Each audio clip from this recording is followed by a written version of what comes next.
नमस्कार मित्रों, स्वागत है आपका अपने चैनल अनमोल ज्ञान संगम में, जहां हम जीवन के गूढ़ रहस्यों को श्री कृष्ण के अमृत वचनों के साथ सरल और सारगर्भित रूप में आपके सामने लाते हैं।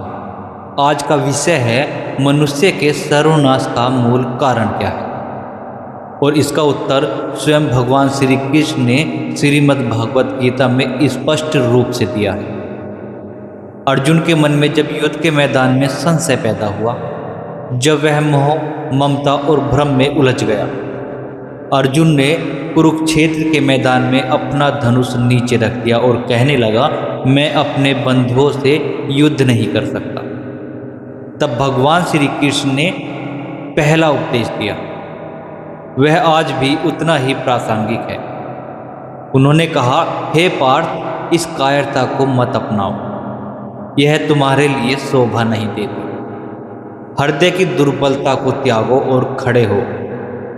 यही दुर्बलता ही सर्वनाश का बीज है। लेकिन इसका रूप सिर्फ शारीरिक नहीं होता, बल्कि यह दुर्बलता आती है भीतर के काम, क्रोध, लोभ, मोह और अहंकार से। काम, वासना और क्रोध यही मनुष्य के विनाश का मूल कारण है। ये रजोगुण से उत्पन्न होते हैं। ये महाभक्षक हैं, ये महापापी हैं। यही तुम्हारे असली शत्रु हैं। मनुष्य बाहर से शत्रु नहीं, अपने भीतर से पल रहे अहंकार, अत्यधिक इच्छाओं, लोभ, ईर्ष्या और क्रोध से हारता है। लंका का राजा रावण विद्वान था, पराक्रमी था, महाशक्तिशाली था। उसे देवताओं से वरदान मिले थे। वह शिव जी का परम भक्त था। फिर भी उसका नाश क्यों हुआ? उसका विनाश हुआ एक कामना से, माता सीता को पाने की तृष्णा से। जब रावण ने अपनी सीमाएं लांघी, जब उसने धर्म की मर्यादा को तोड़ा, तब भगवान राम ने उसका अंत किया। भगवान श्री कृष्ण हमें यही सिखाते हैं। जब इच्छाएं संयम खो बैठती हैं, जब लोभ आंखों पर पर्दा डाल देता है, तब विवेक मर जाता है और नाश निश्चित हो जाता है। कौरवों का सबसे बड़ा भाई दुर्योधन, धृतराष्ट्र का पुत्र, राजकुमार, पास में सब कुछ था, सत्ता, सामर्थ्य, सेना, लेकिन उसके भीतर था अहंकार, लोभ और ईर्ष्या। उसने पांडवों से उनका अधिकार छीना, जुए में उन्हें हराया, यहाँ तक कि द्रौपदी का भी अपमान कर डाला। भगवान श्री कृष्ण ने उसे कई बार चेताया, समझाया, शांति प्रस्ताव लेकर स्वयं गए, लेकिन दुर्योधन ने कहा, मैं बिना युद्ध के एक सुई की नोक के बराबर भूमि नहीं दूंगा। यह अहंकार ही उसके सर्वनाश का कारण बना। गीता कहती है, अभिमानी व्यक्ति अपने विनाश को स्वयं बुलाता है। आज भी जब मनुष्य के भीतर अत्यधिक इच्छाएं, क्रोध, ईर्ष्या और अहंकार जन्म लेते हैं, तो वह धीरे धीरे अपना विवेक खो देता है।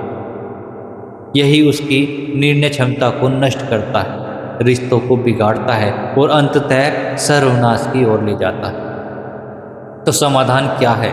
भगवान श्री कृष्ण कहते हैं, अपनी इंद्रियों को वश में रखो, मन को संयमित करो, बुद्धि को जागृत रखो और आत्मा के स्वरूप को जानो। वही वास्तविक मुक्ति का मार्ग है। प्रिय दर्शकों, यदि हम अपने भीतर से क्रोध को शांत कर लें, कामनाओं पर नियंत्रण पा लें, अहंकार को त्याग दें, तो हमारा जीवन भी श्री कृष्ण के उपदेशों के अनुसार शांत, सफल और सार्थक हो सकता है। सर्वनाश का कारण बाहर नहीं, हमारे भीतर ही है, और उद्धार का रास्ता भी हमारे भीतर ही है। भगवान श्री कृष्ण के वचनों, भगवान श्री कृष्ण कहते हैं, काम, क्रोध और लोभ ये तीन नरक के द्वार हैं। ये आत्मा का नाश करते हैं, इसलिए इन तीनों को छोड़ देना चाहिए। इच्छा से आसक्ति, आसक्ति से कामना, कामना से क्रोध और फिर विनाश। दुर्योधन के पास सब कुछ था, धन, सत्ता, सेना, राजमहल, पर नहीं था संतोष। पांडवों की प्रगति देखकर उसका मन जलता रहा। वह कहता था, जब तक युधिष्ठिर को हराकर उसका सब कुछ न छीन लूं, चैन नहीं मिलेगा। भगवान श्री कृष्ण ने उसे समझाया पर नहीं माना। ईर्ष्या, लोभ, अभिमान, इन्हीं ने महाभारत को जन्म दिया। भगवान श्री कृष्ण कहते हैं, जो व्यक्ति अहंकार, क्रोध, दर्प और काम से भरे होते हैं, वो न केवल अपने को बल्कि भगवान तक को नकारने लगते हैं और अंततः पतन को प्राप्त होते हैं। कंस को एक आकाशवाणी ने बताया, तुझे तेरी बहन देवकी का 8वां पुत्र मारेगा। वो डर गया। डर के कारण उसने इतना पाप किया कि इतिहास ने उसे राक्षस कह दिया और उसने एक एक करके देवकी के 7 बच्चों की हत्या कर दी। पर अंत में वही श्री कृष्ण 8वें पुत्र के रूप में जन्मे और कंस का नाश कर दिया। भगवान श्री कृष्ण के शब्दों में कोई भी व्यक्ति कर्म किए बिना नहीं रह सकता। अब वह कर्म पवित्र हो या पापपूर्ण, निर्णय हमारा होता है। विवेक से जियो, मन को अपने अधीन रखो, इंद्रियों को काबू में रखो, तृष्णा को त्याग दो। जितना है उसमें प्रसन्न रहो। जो कर्म करे फल की चिंता छोड़ दे, जैसा गीता कहती है। मन को भगवान श्री कृष्ण में लगाओ।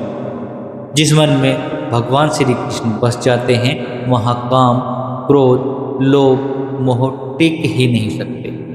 प्रत्येक व्यक्ति के भीतर अर्जुन है, जो भ्रमित होता है, डगमगाता है और प्रत्येक के जीवन में एक श्री कृष्ण आ सकते हैं अगर हम उन्हें पुकारें।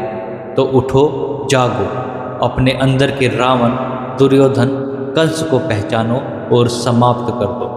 भगवान श्री कृष्ण कहते हैं, हे आत्मा, मेरी शरण में आ जा, मैं तुझे सारे पापों से मुक्त कर दूंगा। अगर आपको यह ज्ञानवर्धक और प्रेरणादायक प्रसंग पसंद आया हो तो अनमोल ज्ञान संगम को सब्सक्राइब जरूर करें और इस वीडियो को उन सभी तक पहुंचाएं जो अपने जीवन में भगवान श्री कृष्ण की गीता को अपनाना चाहते हैं। आपकी जीवन यात्रा में भगवान श्री कृष्ण का प्रकाश सदैव बना रहे। कुमार प्रजापति को अनुमति दीजिए। जय श्री कृष्ण।